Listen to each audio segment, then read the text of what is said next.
ترلاسه کړ او نوموړي ته د بیرته ستنېدو چانس ورنه کړ خو لا هم د ټي وي لوبڅار فیصله پاتې ده چې احمدشاه پښتین څه پرېکړه کوي آیا ډاکټر بیرته خپل ځای ته رسېدلی دی او که نه هغه فیصله ده چې ټي وي لوبڅار احمدشاه پښتین به ښکلی کار د وکټو شاته د شهزاد محمدي لخوا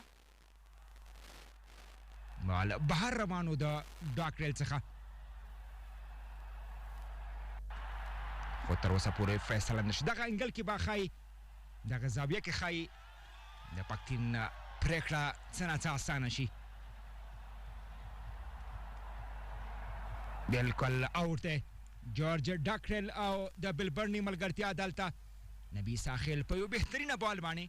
او د شهزاد په یو بهترینه سټمپینګ باندې دغه ملګرتیا د 143 منډو ملګرتیا نبي ساحل او شهزاد محمدي پای ته ورسوله او ایرلینډ په 214 منډو کې خپل 15 لوبغاړی هم له لاسه ورکړ 22 بالونو باندې 450 منډې جوړې کړې چې پکې یوه 4 او یوه 6 شامله وه خو ایرلینډ اوس مهال کار اسانه کړی دی هر اور کې له 5 له 6 کومو منډو ته اړتیا لري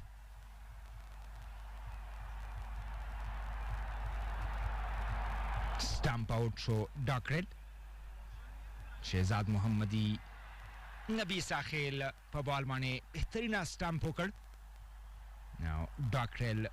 143 منډو ملګرتیا وروسته خپله وکټ له لاسه ورکړه کچ زبردسته کیچ د حضرت الله عزازي لخوا بالاخره شپږم لوبغاړی بیرته ګرځېږي پوینټر لیګ باونډرۍ کې حضرت الله زازي او په دې سره بهترینه کیچ ترلاسه کړ زازي دومره تمه ترې نه کېده خو نوموړي ثابته کړه چې هر څه کولی شي نننۍ سالۍ کې بیټینګ ښه چانس نه درلوده 33 منډو وروسته رن آوټ شو خو دلته یې تقریبا د میچ ګټلو یو بهترینه کیچ ترلاسه کړ